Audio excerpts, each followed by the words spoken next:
त्योहार जब आते हैं तो अब तो लगते ही नहीं कि त्योहार है। पहले तो 20 दिन पहले पता चल जाता था कि त्योहार है। जब दिवाली आती थी तो गांव के अंदर जब आप प्रवेश करते थे तो गांव के अंदर की सौंधी सौंधी मिट्टी की महक बतला देती थी कि दिवाली आने वाली है। क्यों?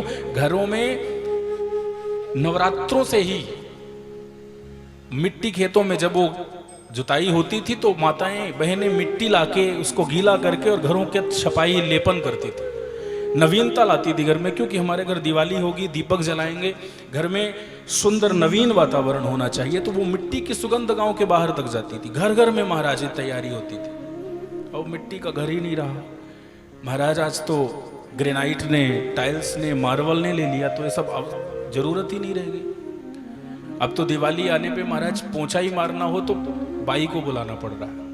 विडंबना है हमारी। फिर भले ही रामदेव जी महाराज चक्की चलवा रहे हैं और रस्सी पकड़ पकड़ के लोग जिम में जा रहे हैं, पर घर में चक्की चलाने में बड़ी आफत है। आज अगर किसी के घर कुआं हो तो महाराज वो कुआं का पानी बेस्ट है, वो औरों का पानी पिएगा पर कुएं का नहीं पी सकता। पहले कुएं से ही पानी पिया जाता। क्या है ये?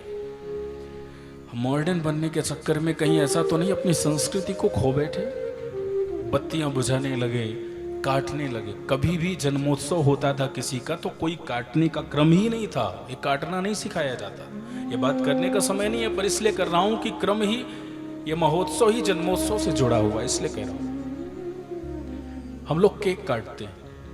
अपने बुजुर्गों से पूछिए, केक वो जानते भी थे कि क्या होता है केक?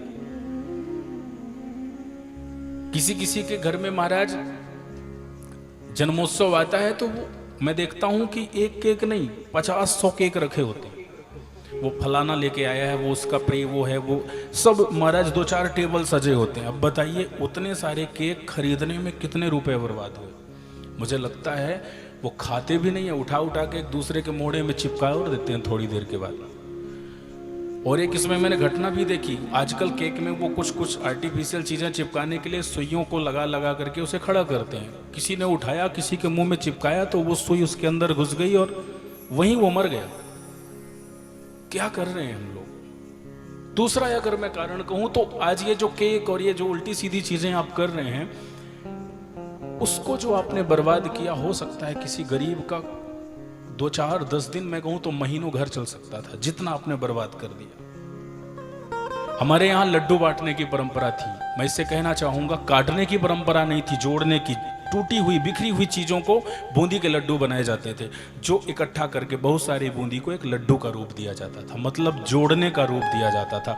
इसको और गहराई से समझें तो जन्मोत्सव में बांधने का मतलब है रिश्तों को समेटना। जो लोग हमारे घर बोलचाल में भी नहीं थे, हमारे घर आना जाना भी जिनका नहीं था, तो कोई उत्सव के बहाने उनके यहाँ भी निमंत्रण दे आते थे। कोई बात नहीं, पुरानी बातें भूल जाओ, अब सबको मिलकर खूब बढ़िया से उत्सव, और बातों को भुला के लोगों को जोड़ लेते थे, जोड़ना सिखाया जाता था। अब क्या कर रहे हैं? काट रहे हैं महाराज, हैप्पी बर्थडे टू यू कर रहे हैं ना। जैसे ही कटा तो बुझाया भी, काटा भी, और जो महाराज जूझे तो लगेगा कि वो पूरा घर ही नीचे आ जाएगा। जितने गुब्बारे हैं सब नोचना शुरू कर दिया, और 5 मिनट नहीं लगता उस जगह को शमशान जैसा दिखने लगता वो। उसके बाद कोई आ जाए गेस्ट तो महाराज वो बैठ ही नहीं सकता वहां, इतनी दुर्दशा रहती वहां।